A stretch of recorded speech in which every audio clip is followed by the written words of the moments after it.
منواح سلطان ጊዜያዊ መምሕዳር ንጸገማት ትግራይ ኣይፈትሕን ክብል ተናሓናሕቲ ውድብ ትግራይ ገሊጾም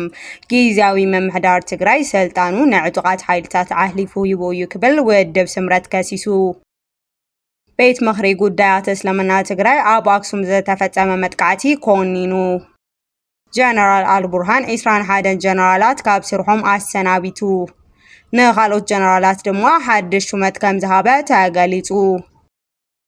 سمم أمريكان إيران مفشالو سعبو واقع نداد عالم كم زوسخة تغليصو أمريكا أمت أبو هرموز جبر زخون عينت من قصقاس مركب كمت قداف ليتا نازن متقوار دما سراويت أمريكا أمولو دلونات كم زلو تغليصو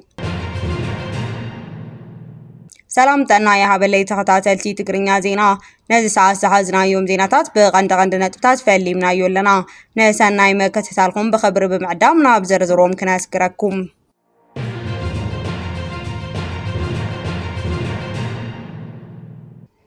منواح سلطان ጊዜያዊ መምሕዳር ንጸገማት ትግራይ ኣይፈትሕን ክብል ተናሓንቲ ውድባት ገሊጾም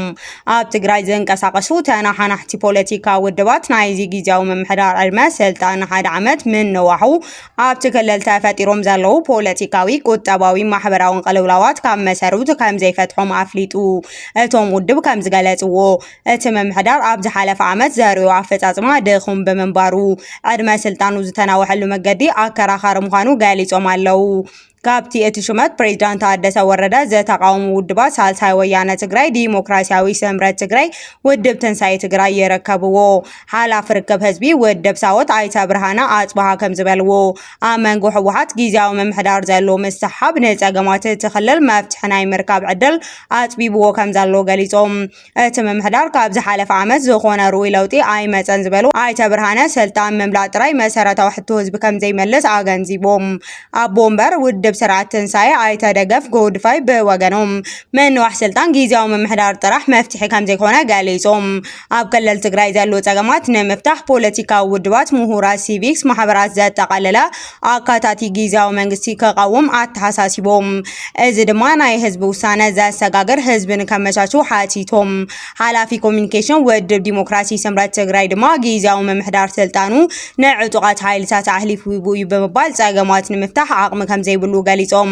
እንተኾነ ግን መንግስቲ ፌደራል ዘወሰነ ውሳነ ካብቲ ዘሎ ህልው ኩነታት ትግራይ ብምብጋስ ትክክለኛ ውሳነ እዩ ኢሎም ንዘለዉ ኣመራርሓታት ብምቕያር ሓደሽትን ተመፂኦም እቲ ክልል ናብ ዝገደደ ቅልውላ ከኣቲ ከም ዝኽእል ዘለዎም ስጋት ሓቢሮም ኣብ መወዳእታ ኩሎም ተናሓናሕቲ ውድባት ኣብቲ ክልል ዘላቒ ሰላም ምርግጋእ ንክሰፍን ኩሎም ወገናት ዝተሳተፉ ፖለቲካዊ ዘተ ንክካየድ ፃውዒት ኣቕሪቦም ጊዜያዊ ምምሕዳር ድማ ኣብቲ ተሪፉ ዘሎ ናይ ስልጣን ግዜ ንመሰረታዊ ድሌት ህዝቢ ቀዳምነት نكهب أتحساسيبهم على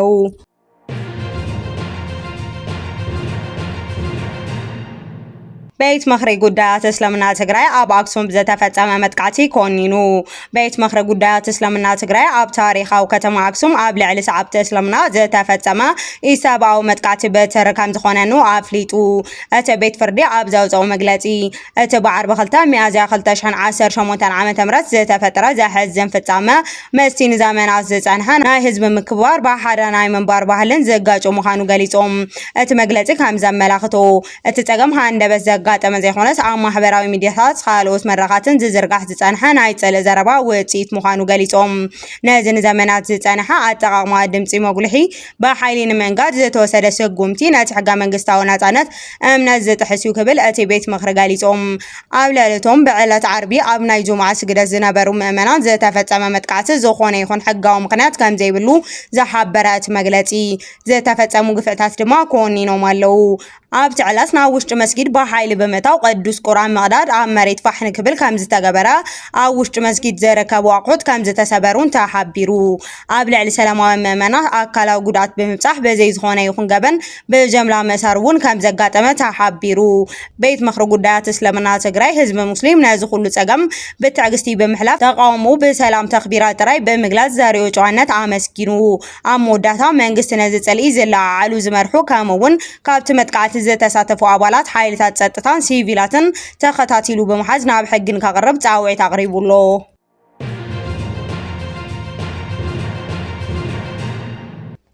ኣብ መባታዊ ሆስፒታል ከተማ ደህዋን ሓደጋ ባራሓዊ ኣጋጢሙ ኣብ ወረዳ ኢሮብ ዝርከብ መባታዊ ሆስፒታል ከተማ ደህዋን ሓደጋ ባራሓዊ ከም ዘጋጠመ ሓላፊ ቤት ጽሕፈት ጥዕና ወረዳ ኢሮብ ኣይተ ሙዕዝ ወልደ ገብርኤል ገሊጾም እቲ ሓደጋ ትማሊ ሚያዝያ 4 2018 ዓመተ ምህረት ሰዓት 5 ናይ ሌሊት ዘጋጠመ ምዃኑ ተዛሪቦም ብምኽንያት እቲ ሓደጋ ኣብ ሓደ ብሎክ ዝነበሩ ዓበይቲ ማሽናት ናይ ላብራቶሪ ኣቑሑት ሙሉእ ብሙሉእ ከም ዝተቃጸሉ ገሊጾም ነዚ ስዒቡ ድማ ኣብቲ ሆስፒታል ዝወሃቡ ዝነበሩ ግልጋሎት ላብራቶሪ ጠጠው ንክብል ተገዲድና ኣለና ክብሉ ኣይተ ሙዕዝ ኣረዲኦም ብምኽንያት እቲ ዘጋጠመ ቃጸሎ ኣብ ህይወት ሰብ ዝበጽሐ ሓደጋ ከም ዘየለ ኣብ ንብረት ዝበጽሖ መጠን ዕንወት ግን ኣብ ከቢድ ምጽራይ ከም ዘሎ ገሊጾም መንቀል እቲ ሓደጋ ቃጸሎ ይጻረ ከም ዘሎን ዝገልጹ እቶም ሓላፊ ብምትሕባር ህዝቢ ከተማ ደውሃን እቲ ሰዓት 5 ናይ ለይቲ ዝተጀመረ ቃጸሎ ሰዓት 9 ናይ ለይቲ ናብ ካልእ ብሎክ ከይተሰጋገረ ንምዕጋት ከም ዝተኻእለ ተዛሪቦም ኩነታት እቲ ሓደጋ ንዝምልከቶም ኣባላትን ዞባ ክልልን ኣፍሊጥና ኢና ዝበሉ ኣይተ ሙዑዝ እቲ ዘጋጠመ ሓደጋ ከቢድ ዕንወት ስለ ዘብጽሐ ሕጹጽ ደገፍ ክግበረሎም ጻውዒት ኣቕሪቦም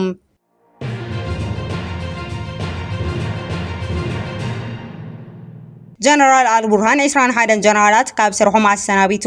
ንኻልኦት ጀነራላት ድማ ሓድሽ ሹመት ከም ዝሃበ ተገሊጹ ርእሰ ብሔር ወተሃደራዊ ቤት ምኽሪ ሱዳን ሌተናል ጀነራል ዓብደልፊታህ አልቡርሃን 21 ሜጀር ጀነራል ዝኸውን ላዕለዎት ኣዘዝቲ ሰራዊት በጥሮታ ካብ ስርሖም ክሰናበቱ ወሲኖም ነዚ ስዒቡ ድማ ንኻልኦት ትሑት ማዕርግ ዝነበሮም ኣዘዝቲ ናይ ማዕርግ ዕቤት ከም ዝሃቦም ተገሊጹ ሰራዊት ሱዳን ሎሚ ኣብ ዘውፅኦ መግለጺ እቲ ናይ ማዕርግ ዕቤት ናይ ጥሮታ ስጉምትን ብመሰረት ሕግን ውድባዊ መምርሕን ሰራዊት ዝተፈጸመ ምዃኑ ኣፍሊጡሎ እቲ መግለጺ ዝርዝር ስምዕቶም ዝተሰናበቱ ማዕርግ ዝርከብዎ ኣዘዝቲ ዋላ እኳ እንተዘይውፅአ ሱዳን ትሪቢዮን ግን ካብቶም ዝተሰናበቱ 21 ዝኾኑ ሜጀር ጀነራላት ምዃኖም ጸብጺቡሎ እዚ ስጉምቲ እዚ ኣብ ውሽጢ ሱዳን ዝተፈላለዩ ተቃውሞታት ኣልዒሉሎ ብፍላይ እቶም ብጥሮታ ዝተሰናበቱ ጀነራላት ኣብቲ ሕዚ ይካየድ ዘሎ ኩናት ወሳኒ ተራ ዝነበሮም ብምዃኖም ኣብቲ ናይ ግንባር ስርሒት ክርክር ከይፈጥር ስጋት ተፈጢሩሎ ጀነራል አልቡርሃን እዚ ኩናት ካብ ዝጅመር ነዘን ከምዚ ዝበላ ናይ ሰራዊት ምቅያር ገብር እዚ ኻልኣይ ግዚኡ እዩ ዝሓለፈ ዓመት ወርሒ ነሓስ እውን ተመሳሳሊ ስጉምቲ ወሲዶም ከም ዝነበሩ ዝዝከር እዩ እዚ ናይ ሎም ስጉምቲ ፍሉይ ዝገብሮ ጀነራል አልቡርሃን ሓድሽ ዘጠቃለለ ኢታማዦር ሹም ሰራዊት ድሕሪ ምሻሞም ዝመፀ ምዃኑ እዩ ዝሓለፈ ሰሙን ሌተናል ጀነራል ያስር አልዓጣ ናይታ ሃገር ኢታማዦር ኮይኖም ከም ዝተሾሙ ዝፍለጥ ኮይኑ እዚ ናይ ጀነራላት ምዕራብ ድማ ምስ ሓድሽ ወተሃደራዊ ሹመት ዝተኣሳሰረ ምዃኑ ተንተንቲ ይገልጹ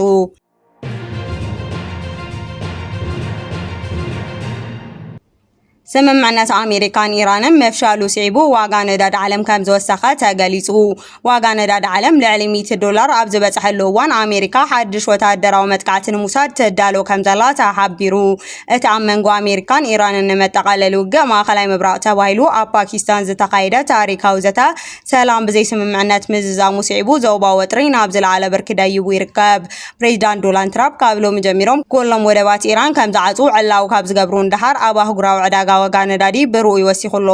ፕሬዚዳንት ትራምፕ ኣብ ዝሃብዎ መግለጺ ኢራን ኒኩሌራዊ መደባታ ንምቁራጽ ፈቃደኛ ብዘይ ምዃና ኣሜሪካ ኣመጻ ብሃርሙዝ ዝግበር ዓይነት ምንቅስቃስ መርከብ ከም እትግድ ኣፍሊጣ ነዚ ንምትግባር ድማ ሰራዊት ኣሜሪካ ሙሉእ ድልውነት ከም ዘለዎ ኣገንዚቦም ከም ጸብጻብ ጋዜጣ ዘ ዊል ስትሪት ጆርናል መምሕዳር ትራምፕ ካብቲ ዝጸንሐ ቁጠባዊ ጸቕጢ ወጻኢ ሓድሽ ወተሃደራዊ መጥቃዕቲ ንምውሳድ ይዳሎ ኣሎ ክብል ገሊጹ እዚ ዝኸውን ዘሎ ምስ ምክትል ፕሬዚዳንት ጄዲ ቫንስ ዝተጓዓዘሉ ኣሜሪካ ብዘይ ዝኾነ ውጽኢት ካብ ኢስላማባድ ብምምላሱ እዩ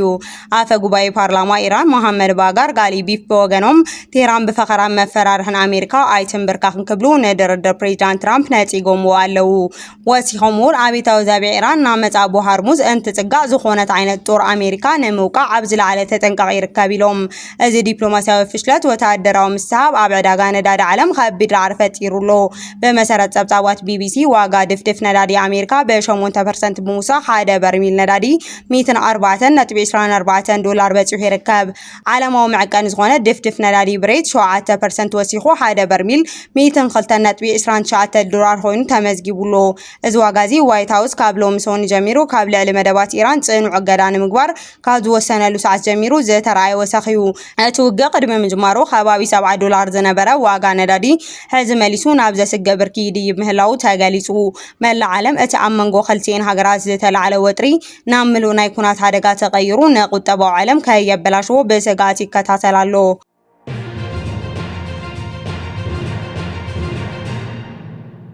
ክቡራትን ፍትዋትን ተኸታተልቲ ዜናታትና ነዚ ሰዓት ዘዳለናዮም ሓደሽቲ ምዕባለታትን እዋናዊ ሓበሬታታትን ኣብ ዝዛዚምና ኣለና። ንምክትታልኩም ነመስግን።